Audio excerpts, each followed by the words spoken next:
Tapi yang penting sekarang nih Omnibus Law gimana, Mas Waldi? Omnibus Law gimana nih? Jadi menurut saya harusnya ini terburu-buru. Secara prosedural itu terburu-buru. Karena kan sudah selesai nih, sudah diketuk palu, artinya secara kesepakatan antara pemerintah dan DPR sudah ketuk palu. Tinggal menunggu tanda tangan presiden. Nah, sekarang apa kira-kira langkah yang harus dilakukan agar pihak-pihak yang merasa dirugikan bisa diakomodir? Saya niatnya baik, tapi masalahnya mungkin beliau ini adalah seorang aktivis yang nggak bisa menutup-nutupi apa yang dilihat, dirasakan, dan dinilainya tidak benar.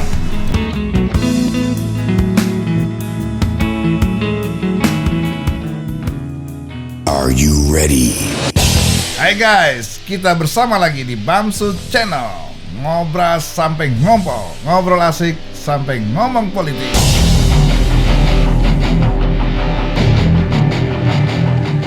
Pertanyaannya sekarang, COVID sebenarnya ada nggak sih?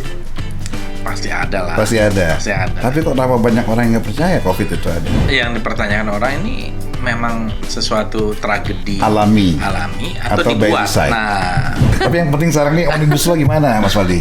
Omnibus Law gimana nih? ya kalau menurut saya ya mungkin Ini kok masih ribut-ribut aja, katanya ada berita-berita yang dipelintir. Masalahnya ada tuh. Mas Waldi terima? Saya baru terima. Kapan? Baru tadi malam? Baru tanggal 12 malam jam 22.21. Itu draft yang ditekan presiden? Belum. Oh, belum. Itu draft yang belum dikirim presiden. Mau dikirim ke presiden. Jadi berapa halaman? 812 halaman. Berapa bab, berapa pasal, hafal nggak? Nggak hafal. Nah, tapi saya udah mulai baca karena kan harus teliti gitu. Tapi nggak ada pembanding. Nah, kan Mas Bamsud sama-sama tahu lah kita.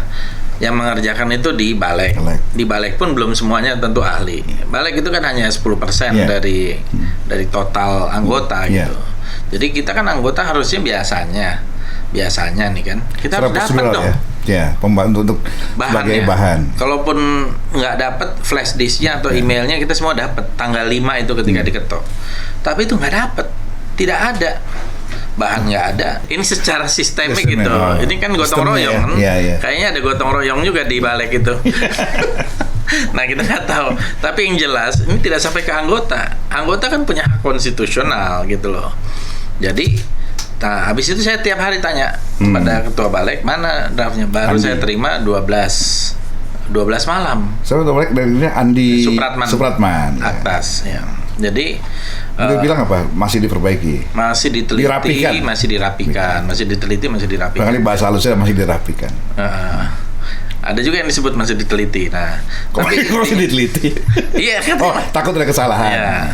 Jadi menurut saya harusnya ini terburu-buru. Secara prosedural itu terburu-buru.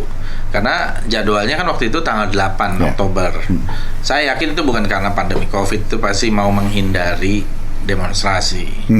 Nah, tapi kan harusnya itu janganlah dijadikan alasan karena ini kita membuat satu konstitusi undang-undang yang mempunyai dampak pada 270 juta. Nah, sekarang kan sudah selesai nih. Sudah diketuk palu, artinya secara kesepakatan antara pemerintah dan DPR sudah ketuk palu. Tinggal menunggu tanda tangan presiden. Nah, sekarang apa kira-kira langkah yang harus dilakukan agar pihak-pihak yang merasa dirugikan, misalnya kewenangan daerah, buruh, pekerja, dan lain-lain itu bisa diakomodir. Ya. Sekarang ini kan undang-undang ini nggak bisa jalan kalau nggak ada PP-nya, nggak ada turunannya. Dan pasti banyak tuh pekerjaan PP. Nah, barangkali apa yang sekarang ini ketidakpuasan ini apa masih mungkin diakomodir di Gini, PP? Mas Rodo, kalau saya ya melihat kadang-kadang ini mungkin presiden ya. Mungkin juga nggak tahu barang apa ini sebenarnya gitu.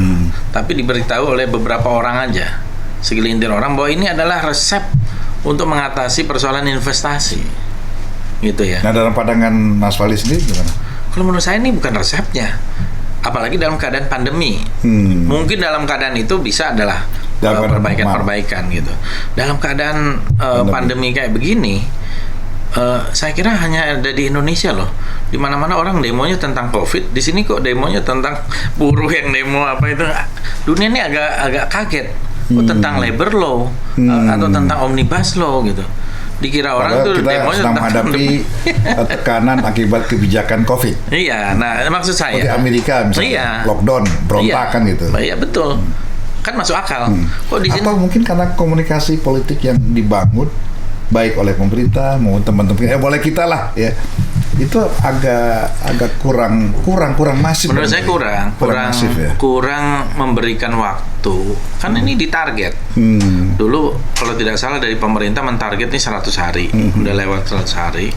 Nah, kan nggak bisa ditarget undang-undang yang melibatkan sampai 1000 pasal lebih dari 79 undang-undang. Jadi ini menurut saya ini harus nahter gitu loh. Di Amerika saja itu sampai 3 tahun. Jadi dia serius gitu karena ini membahas semua stakeholder itu harus didengar gitu. Buruh udah sampai tuntas, pendidik, dan urusan. Ini kan sekarang udah telanjur di ketuk.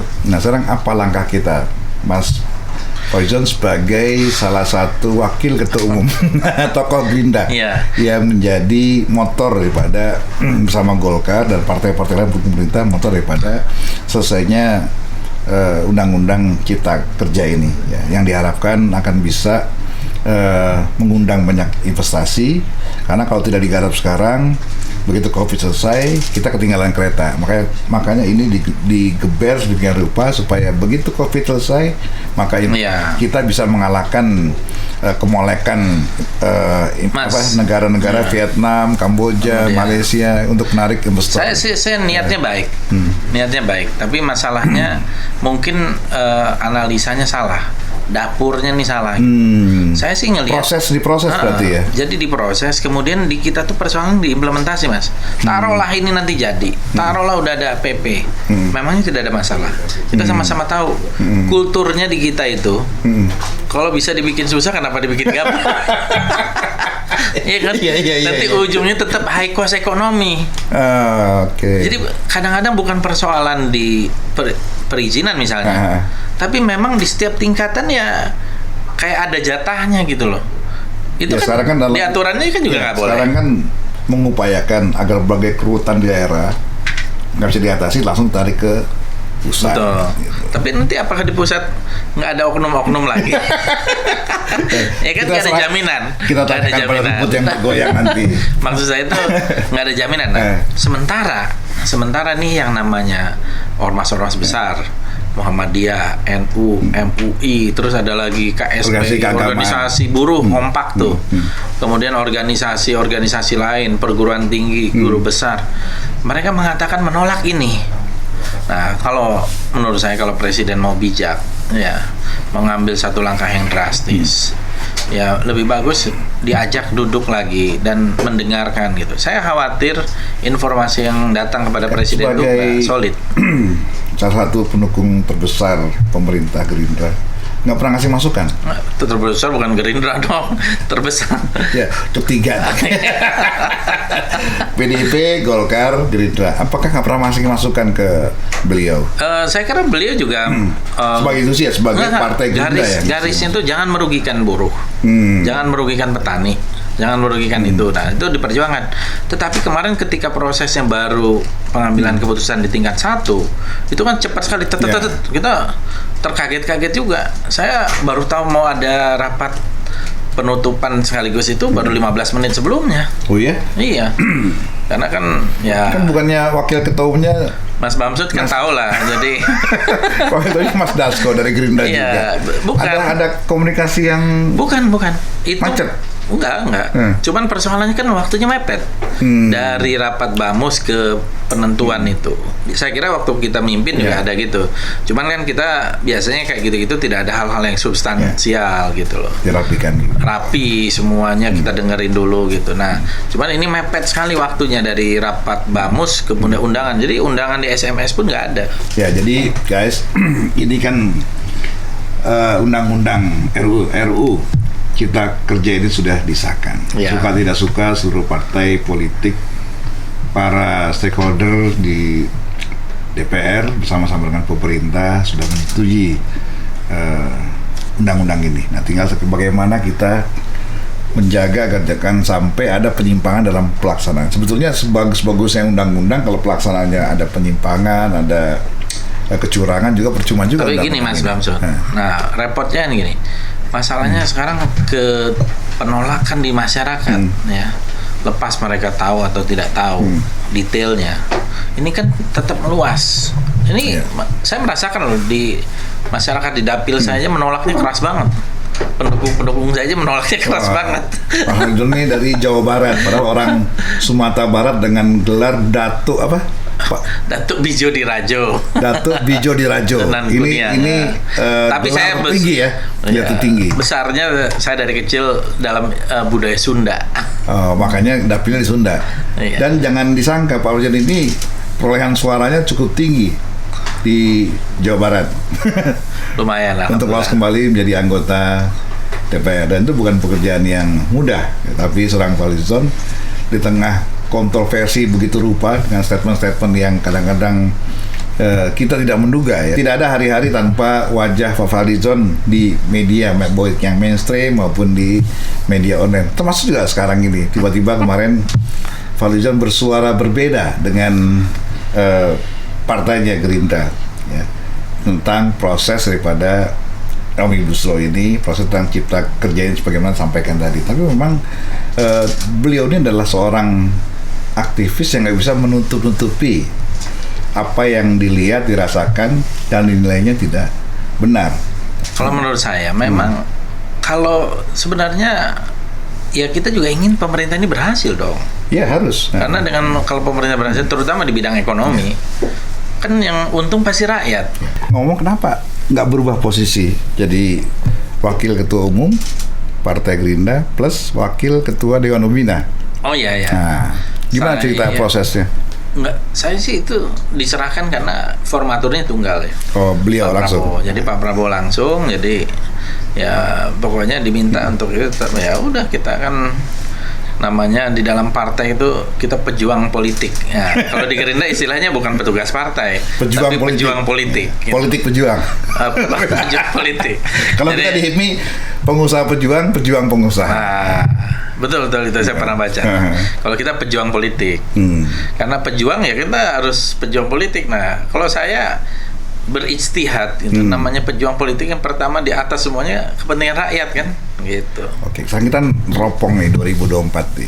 Kan Prabowo kan makin besar untuk maju kembali di 2024. Kemudian kita juga sudah melihat ada beberapa calon yang mungkin akan kelihatan moncer nanti mendekati 2024. Nah, apakah Mas Fadlizon melihat Pak Prabowo ini siap untuk jadi RI 1 ke depan? Sebenarnya Pak Prabowo itu siap udah dari 20 tahun yang lalu untuk jadi RI 1. Iya. Cuma belum ada kesempatan. Saya tahu dalam hatinya, dalam pikirannya gitu. Yang dipikirkannya adalah bagaimana bisa berjuang untuk kemajuan Indonesia, terutama kemajuan rakyat gitu. Karena itu ada dalam darahnya lah, nenek moyangnya segala, sampai dari kakek dan nenek gitu. Jadi saya tahu beliau seperti itu. Jadi dan memilih jalan partai politik, jalan konstitusional. Dan itu menurut saya harusnya dihargai ya. Persoalan kalah menang itu kan nomor 2 gitu. Jadi ya udah berapa kali biasa. Abraham Lincoln bisa berkali-kali, 11 kali ya? Mencalonkan. Iya. Walaupun maksudnya total itu 11 kali, kalau tidak salah 11 kali. Itu baru jadi presiden akhirnya. Selalu kalah di konvensi partainya pun kalah, gitu di Partai Republik. Nah, jadi menurut saya biasa kita dalam politik itu nyawanya kan banyak. Kalau Mas Prabowo RI 1 yang paling pas untuk wakilnya siapa tadi? Mas Bamsud aja.